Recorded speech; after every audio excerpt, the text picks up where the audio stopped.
O presidente americano Donald Trump fez um anúncio muito sinistro e preocupante que alarmou o mundo. Talvez seja o anúncio mais sinistro e preocupante de todos feitos por Donald Trump até o momento. Esse anúncio foi feito ao lado de Bibi Netanyahu, o tio Adolfo, o do bigode, só que o tio Adolfo de Israel. Trump disse que vai tomar para si a faixa de Gaza, para reconstruí-la, para ter desenvolvimento econômico e social, tirando os palestinos de lá, que deverão ser alocados no Egito ou na Cisjordânia. Esse anúncio de Trump promoverá a conclusão da limpeza étnica do povo palestino, porque esse povo não existirá mais. E tudo isso provocou muitas preocupações ao redor do mundo, na verdade no mundo todo. Alguns estão dizendo que Donald Trump pode estar usando isso como uma estratégia de negociação, como ele fez com as tarifas do México e dos Estados Unidos.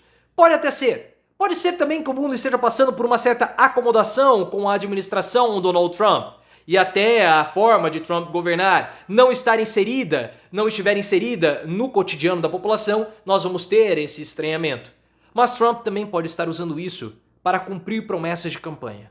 Porque anexar Groenlândia, o Canadá, é virtualmente impossível, quando na verdade expandir o território para Gaza não é nada impossível. E assim Trump, que traiu os seus votos, prometendo Make America Great Again, poderia, com essa demonstração de força, mostrar que está cumprindo as suas promessas de campanha.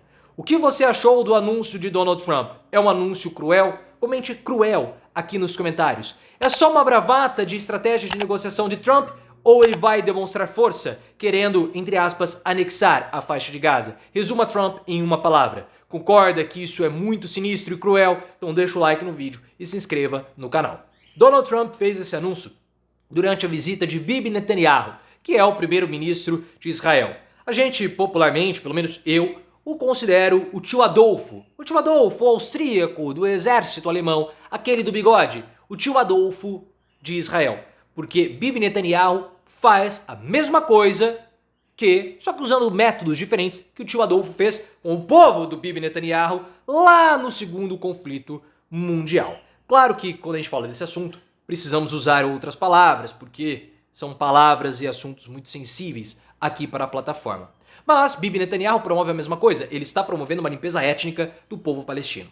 E Trump, ao lado de Bibi Netanyahu, disse que ele quer pegar a faixa de Gaza, que ele vai dominar Gaza usando o poderio militar americano para limpar a área. Vamos tirar as construções que estão destruídas, vamos desarmar as armas que ainda estão ativadas e vamos reconstruir a cidade para ser uma nova meca do turismo, para atrair recursos e empregos, desenvolvimento para a região.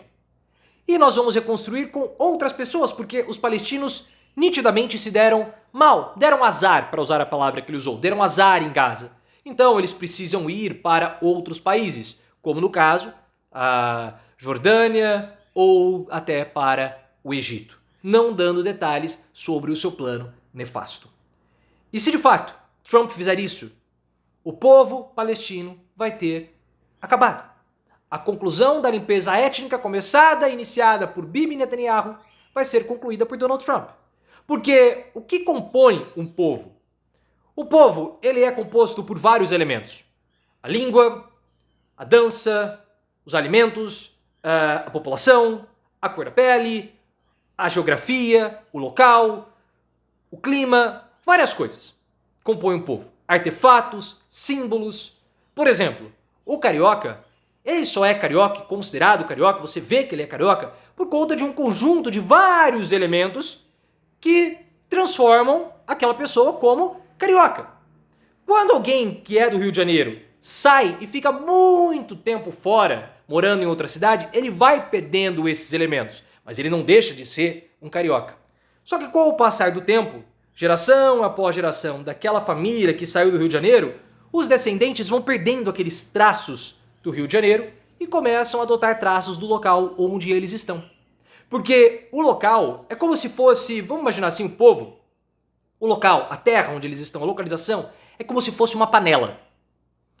E os outros elementos são os ingredientes. Então, a cultura, a dança, a alimentação, no caso a comida, a língua, tudo isso dentro da panela forma o caldeirão que monta aquele povo.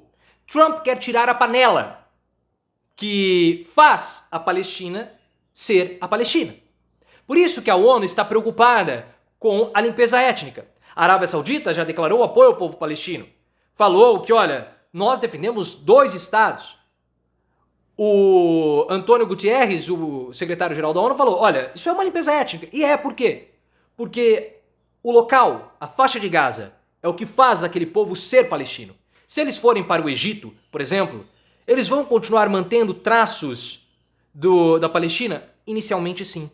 Mas como eles vão estar inseridos em uma outra cultura dominante, com o passar do tempo, dentro de 2, 3 gerações no máximo, já não vai mais haver mais resquícios daquela antiga, podemos colocar, civilização ou daquele antigo povo. Tenho certeza que você é um descendente, pode ser de italiano, japonês, do que for, português, mas você já não tem mais traços ou elementos predominantes daquela cultura europeia ou asiática que veio para cá. Porque isso vai se perdendo com o passar do tempo. E essa situação de Trump tende a comprometer todo o cessar-fogo. Pode ser uma estratégia? Pode, porque o Hamas já falou, vamos negociar. Nós tínhamos conversações com o Joe Biden, vamos ter com o Donald Trump. E Trump, a gente sabe, ele faz esse tipo de ação para poder chamar para a mesa de negociação. Trump falou que iria tributar o México, iria tributar o Canadá, e depois ele recuou 24 horas depois, quando México e Canadá se sentaram à mesa para negociar com o Donald Trump, para negociar com os Estados Unidos. E as tarifas elas foram adiadas em 1 mês. Pode ser uma estratégia para negociar um cessar-fogo em Gaza? Pode. Mas também pode não ser. Aí que tá. E por quê? Trump foi vitorioso porque ele fez um pacto com o Vale do Silício. Falamos isso durante a campanha. Sem o Vale do Silício, as Big Techs, os empresários, Trump não venceria. Mas ele já tinha uma base forte de apoiadores que queriam os Estados Unidos completamente fechados para si, sem imigrantes, sem produtos estrangeiros, para que a gente possa resgatar todo aquele apogeu, aquela plenitude da economia americana da década de 50, 60 e 70. Eles querem os Estados Unidos fechados. Só que as Big Techs não querem. As Big Techs querem o país o mais aberto possível. Porque o desenvolvimento dessas empresas precisa de abertura total e completa. Então você tem um choque entre aqueles que deram a base de sustentação para o Trump e aqueles que fizeram Trump vencer propriamente dito. Para quem Trump vai governar? Trump vai governar para as Big Techs, mas ele precisa continuar dando sinais para aqueles americanos, o operariado, a classe operária branca dos Estados Unidos, que ele vai fazer o país grande de novo. Por isso que ele faz anúncios de força como anexar a Groenlândia, colocar o Canadá como Estado americano. Mas tudo isso é virtualmente impossível dele fazer. Mas dominar ou pegar a faixa de Gaza não é. Então Trump pode usar a faixa de Gaza para justificar aos seus apoiadores promessas de campanha que ele fez. Claro, nós podemos estar passando também por um momento de acomodação. Porque sempre que uma administração nova surge, causa uma estranheza, causa certa resistência, e até nós estarmos acostumados com essa nova administração, existem solavancos, percalços, resistências, dores, crises. Isso é normal. Isso acontece nas suas empresas, na sua empresa, acontece no Brasil, principalmente quando você tem um presidente da República. Mas quando você tem um presidente, uma mudança de presidente nos Estados Unidos, essa inquietação se torna global. E Trump está provocando essas inquietações, essas inseguranças. O que ele pode fazer? E por mais bravateiro que Trump seja, e ele é, tudo isso causa muita tensão e incômodo. E ele está lidando com vidas humanas. Porque se o Hamas atacou Israel e tirou a vida de várias pessoas naquela festa rave, o ataque ou o contra-ataque de Bibi Netanyahu foi extremamente desproporcional. Extremamente desproporcional. E há um caminhar para uma limpeza étnica. Isso está muito claro.